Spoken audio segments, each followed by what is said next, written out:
To continue that discussion, it's my pleasure to introduce our next speaker, Brandon Weiss. Brandon is a law fellow at UCLA's Lowell Milken Institute for Business Law and Policy, where he teaches and researches in the areas related to community economic development, housing policy, and public interest law. Brandon most recently practiced law at Bokersley, Emden, Cowan, Esmail, and Arndt, LLP, a boutique firm in Los Angeles, specializing in the acquisition, financing, and development of affordable housing and community development projects, primarily in transactions involving the federal low-income housing tax credit program. Prior to joining that firm, he designed and implemented a legal project to preserve the affordability of at-risk subsidized housing in Los Angeles as a Skadden Fellow and Equal Justice Works AmeriCorps Legal Fellow with the Community Development Project at Public Counsel Law Center. Brandon holds both a JD and a master's degree in public policy from Harvard and his undergraduate degrees from Stanford. Currently serves on the board of directors of Esperanza Community Housing Corporation and the Los Angeles Center for Affordable Tenant Housing, and is a member of the American Bar Association Forum on Affordable Housing and Community Development Law. Brandon, thanks for being with us. Welcome. We look forward to your words.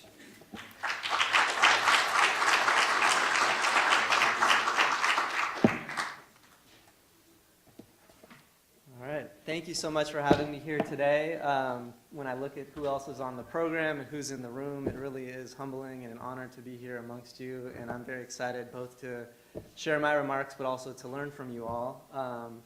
As Don said, I teach at UCLA Law School right now. I teach a housing transaction clinic where students both learn about affordable housing, but they also actually work on real projects and get to do little pieces of transactions. I also do research and writing where I focus on federal affordable housing policy, so that's going to be my focus of my comments today. The topic of my presentation is public policy perspective on affordable housing and economic development. And what I'm going to try to do is, sort of in the spirit of continuing to frame things and set up the presentations to come, is really step back and take a little bit of a broader perspective on the issue, looking a little bit backwards in time to see how we got to where we are, and also trying to sort of key in on some of the undercurrents that have flowed through our society, flowed through our country, that sort of have shaped and led to the current federal affordable housing policy that we have. I think that policy has led to a situation where we are presently, as was just stated, where it's a time of great creativity and innovation and really necessity that business and local and state governments step up to fill a gap that's been left by the federal government, but I think it's helpful to look at how we got to this place. So I'm a lawyer by training, and where better to start than with the actual law. Here we have an often quoted provision of the Housing Act of 1949. You could actually start even before this, in the 30s, you know, sort of maybe the start of what we think of as modern federal affordable housing policy, where we had the start of public housing. But the reason a lot of people look to the Act of 49 is that this had explicit statement of what our federal policy objectives are. And so the provision that's often quoted is the top one: the realization as soon as feasible of the goal of a decent home and a suitable living environment for every American family. So we set that goal out 65 years ago. Much less quoted is the second provision that you find in the law, which says Congress further declares that such production is necessary to enable the housing industry to make its full contribution toward an economy of maximum employment, production, and purchasing power. So we see sort of in our initial founding documents of federal affordable housing policy, really the subject that we're here to talk about today, that housing policy has always been not just about producing affordable units, but also the interplay between affordable housing and the economy and jobs and how those two work together. And actually we could go before 49, the public housing law. If you look at the debates that went around that in the 30s and the legislative history, it was all about housing, but also how to bolster the economy, build up the trade industry, the building industry, as well as to help promote job growth. So we have this sort of lofty aspirational goal, but if I could get the next slide. If we fast forward to the present and look at how this is currently playing out, many of you are probably familiar with these statistics. Harvard's Joint Center for Housing Studies puts out an annual State of the Nation's Housing Report, which is a great resource for the sorts of things we're talking about today. Basically what this statistic boils down to is that less than 1 in 4 households that's actually eligible for federal assistance in our country receives it. So unlike other entitlement programs that you might think of, housing in our country has never been considered an entitlement. It's something that's more akin to a lottery that you sign up, and if you're lucky, you get a unit. If not, you don't. This is an issue we see around the country, not just here in LA, but in 2010, some of you might have caught reports coming out of Atlanta when they opened up their wait list for Section 8. and the report stated that 30,000 people showed up to try to get on the wait list.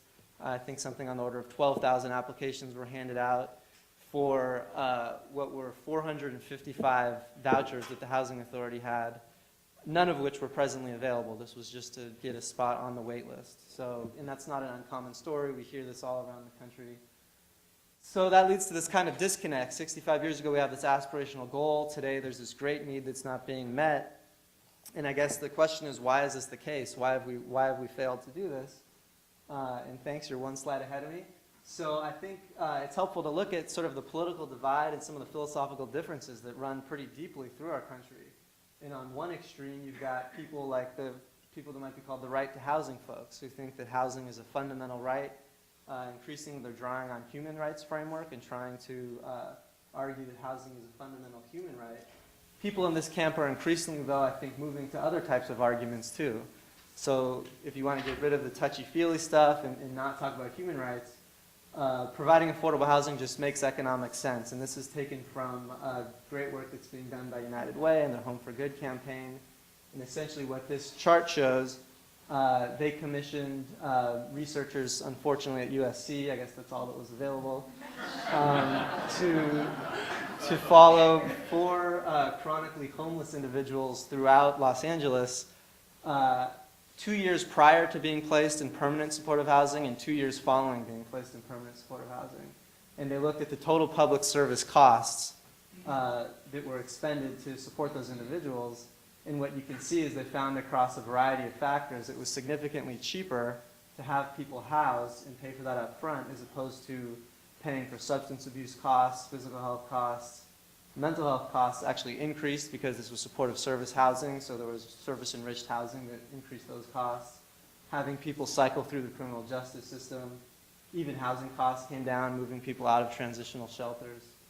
So we sort of get on one side of the political divide, people that are making these sort of moral, ethical arguments, also people saying, well, it just makes economic sense. Then if we switch to the other end of the spectrum, if I could get the next slide, we get folks like Professor Robert Ellickson, who teaches at Yale Law School. And he's the clearest example I've seen representing this other end of the spectrum. And you can read what he says. He says, overlooked in the debate over implicit welfare rights is the important fact that our current federal and state constitutions explicitly guarantee that government will bestow on each individual 2 forms of seed capital, a general right to self-ownership of one's labor and a right to receive schooling. So he basically argues that, look, you know, our legal system sets up these 2 endowments. You have a right to own your own labor. We have the 13th Amendment passed in the wake of the Civil War, abolishing slavery. You have a right to receive schooling, which isn't actually a federal right, but in his article, if you read it, he talks about how all 50 state constitutions guarantee you a right to an education. And if we could get the next slide, it'll explain why he thinks that's superior. And basically, you don't need to read the whole thing, but essentially it boils down to it motivates work. And this is not a new argument. I'm sure you've all come across these sorts of arguments in different substantive areas. But essentially, he represents this strain of our society that thinks, well, actually what we're doing is incorrect and it's wrong. It's stripping people of their incentives and motivation to work. So the reason I think that's helpful to kind of take that trip along the spectrum is that I think most people in our country probably fall somewhere along that spectrum. They're maybe a little bit uncomfortable with the idea of a federal guarantee of a right to housing. On the other hand, maybe they think Ellickson is a little harsh, and maybe there is some role for a safety net of giving people support where they need it. And I think that's helpful to see because we see this sort of ambivalence played out in the actual federal policy that we get. So if I could get the next slide, please. This is a slide by the great organization, the National Low Income Housing Coalition, an advocacy organization in DC that I'm sure many of you know, where they looked for a period of 30 years at comparing the HUD budget with the total budget authority of the federal government.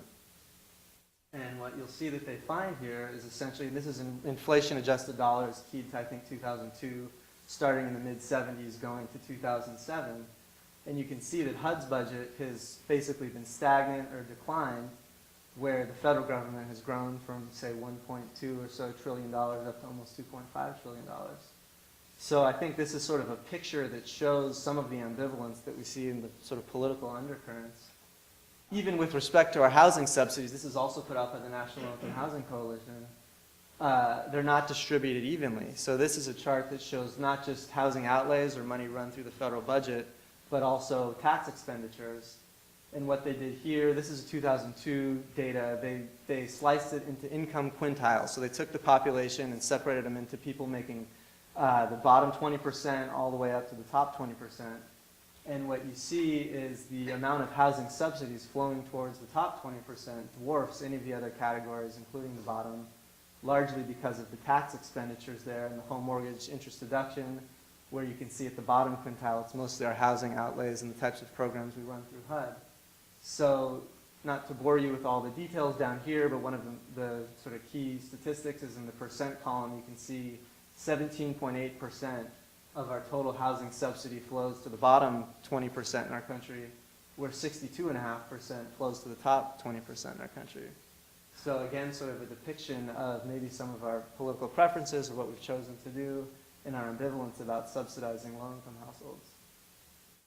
So where does that leave us? I'm early in the agenda, not to start on a depressing note, but I think it's just helpful to see that really by design, the federal government, at least to date, has been set up to sort of leave this hole or this need for other solutions. And I think if we look for guidance back to the 49 Act, we again see 65 years ago that was written into the law. This is not as often quoted, but you can find it in the housing objective section, which says the policy should be attained by first, private enterprise shall be encouraged to serve as large a part of the total need as it can, followed second by government assistance, and basically trying to enable private enterprise. So I think that's a little bit of a story of how we got here and why we're having this conversation today, which is that we really do need a partnership between the private sector, local government, state government, and I guess to try to end a little bit on more of an optimistic note, we did have an affordable housing summit at UCLA a few weeks ago, and it brought together, similar to this room, a wide variety of stakeholders. And there was tremendous optimism in the room about things that we can do, both on the subsidy side, trying to create a permanent source in the city of LA and elsewhere, also trying to do things that don't require a lot of money, like using the zoning code, fixing the inclusionary zoning issue throughout the state, using the density bonus, and essentially trying to have conversations that, to the economic development piece, help people realize that businesses throughout LA County have employees, they need to live here, and to the extent that, as was said earlier, we can help them find affordable housing, that will only spur economic growth. So I think much of what will be said later today will be in this vein of thinking of creative ideas to fill this hole. And I guess I'll wrap up there, and I think I'm willing to take any questions that people might have. So thank you.